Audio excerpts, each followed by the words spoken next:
Assalamu alaikum, guys. How you doing? We're back in the car doing chats in cars with Dr. Laurence Brown. How you doing? Yeah, fine, thanks. Doing good.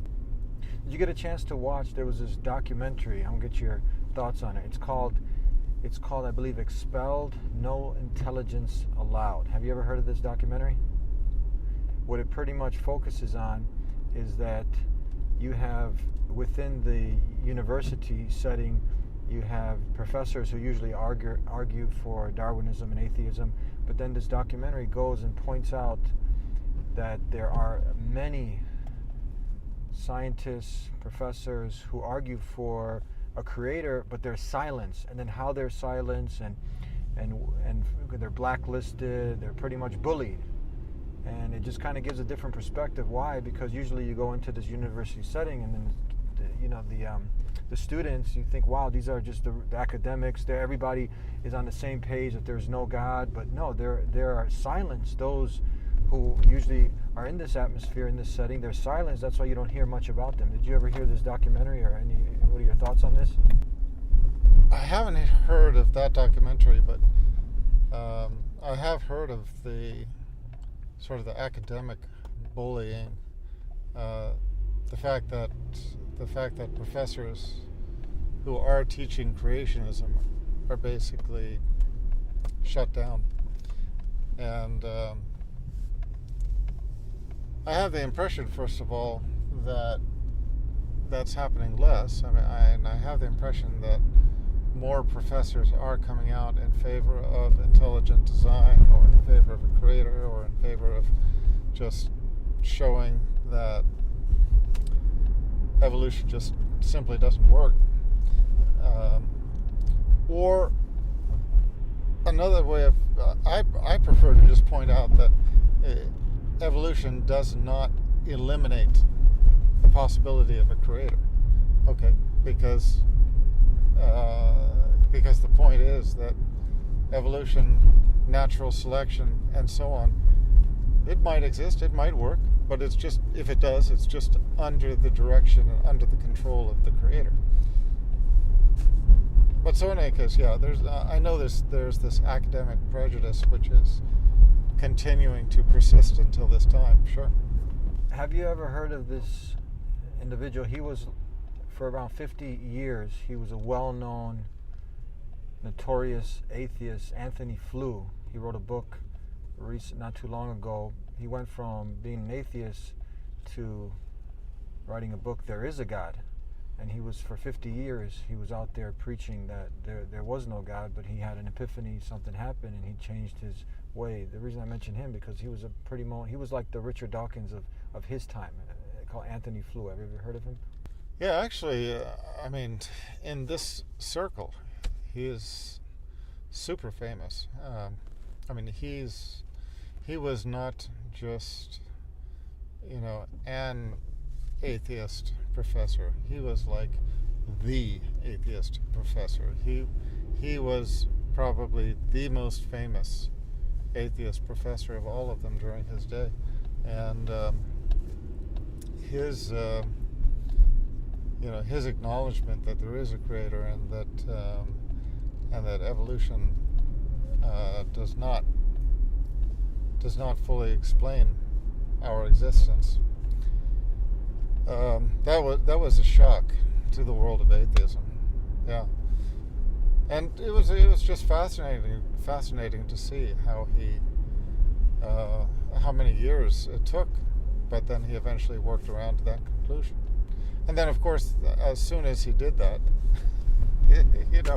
everybody is like, oh, he's great, he's with us, oh, he's wonderful, he's with us. And as soon as he switched sides, they were denouncing him. Oh, this guy doesn't know what he's talking about. How do you go from like being this super intelligent, amazingly well informed, intelligent professor to being an outcast?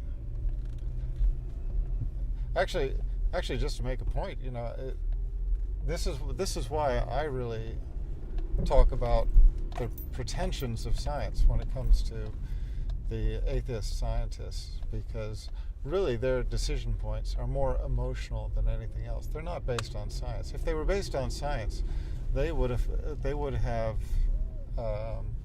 acknowledged the fact that natural selection and evolution cannot explain the diversity of life and the complexity of life as we know it. They would have acknowledged that a long time ago. I mean, the biochemical studies, the probability studies, the statistical issues, and so on and so forth. These hard sciences, where you can run the numbers on things like what's the probability of developing a medium chain protein to serve as a gene sequence. What's the probability of having that happen by chance? And just crunching the numbers and finding that you can't even fit the minimum gene sequence hypothesis, or minimum gene set. You have to have a certain number of genes for an organism to function, right? And if you figure out what the chances are of developing those genes over the period of existence and the number of elements in the universe and so on, probability and statistics just shows that it's basically impossible, and not impossible, but impossible to a huge degree. And so here's where scientists stop paying attention to science. It's like, oh no, I don't like that answer. So we're going to say, but there is still this tiny, infinitely tiny chance. So we'll just say there's a multiverse to that number of chances, and we're the lucky ones. This is not science. This is just reverse engineering your own conclusions. And so this is why I say that these guys really, they're just putting on the pretenses of science, but it's not true science. What advice do you have for the university student? We've heard stories, true stories, where the classroom will be full. The professor asks everybody, how many of you believe in God? And almost the whole class raises their hands, but towards the end of the semester, after the professor's done his dawah, and he writes on the board in the beginning, there's no God here, and then he asks the same question. He says, how many of you believe in God now? And at the end, he's probably converted more than 80%. Only 2-3 people raise their hand. So now for people getting into that environment, for the student, the Muslim students, or just anyone in general, what advice do you have for them? Basically, you need to arm yourself with the evidence, and I feel that the strongest argument that you can make really is just to acknowledge that the concept of natural selection, the concept of evolution, and the concept of God are not mutually exclusive. In other words, there's no reason why you could not have both. If you're going to say that natural selection is operational, why can't you say that this is the mechanism God set into play to lead to the diversity of species? Why do you have to say, okay, I can explain the diversity of life through natural selection, so therefore there is no God? No. I mean, if you have the belief in God in your heart, just coming to see a possibility that natural selection could be operational should not conflict with that belief. You could just say, okay, so this is, this was the mechanism that our Creator used to develop the diversity of life. Now, that's not how I feel things happened, but I'm just saying that in the defense of a belief in a Creator, without conflict with the concept of natural selection, you have to realize that these things are not, like I said, not mutually exclusive. Yeah, now like I said, that's just not how I feel things happen, but that is a way that you can argue the case. So by the way, don't be fooled. You give this question to scientists, say, where did the life come from? Don't be fooled. They're going to say, well, maybe life was seeded onto this planet from outer space. They're not answering the question. They're just deferring it. Okay, so where did it come from? Came from outer space, and they got it from outer space, from another outer space. Well, what are we talking about? One alien gave it to another alien, gave it to another alien, or one planet gave it to another planet, that does not answer the question, where did it come from? In the end, trace it back, it had to come from somewhere, right? And that's the question that no scientist, no group of scientists have ever been able to answer. The other thing is, in this discussion, is when you're talking about evolution, again, go back before that. Stop thinking about biological evolution. Ask about chemical evolution. Chemical evolution, there's no acceptable explanation for it until now. And you cannot even get to biological evolution until you get over chemical evolution, and that has also never been explained. You guys enjoying some of this important information that we're sharing with you? Stay with us. Assalamu alaikum.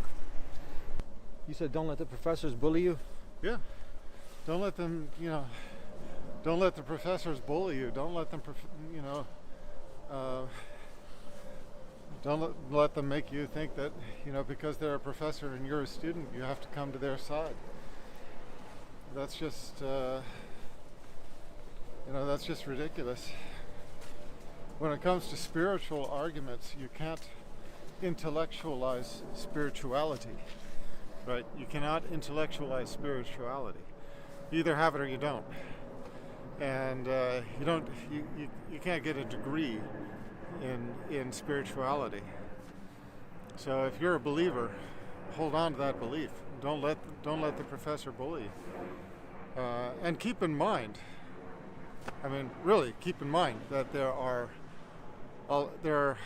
professors out there, there are PhDs out there, there are researchers out there in their fields and more who speak as eloquently or better in favor of intelligent design, in favor of a creator, having recognized that the arguments for chemical evolution, biological evolution, the presence of life to begin with, just simply are not satisfied by these rather simplistic, what I think are now just recognized as fallacious formulas, such as evolution, such as Darwin's concept of evolution.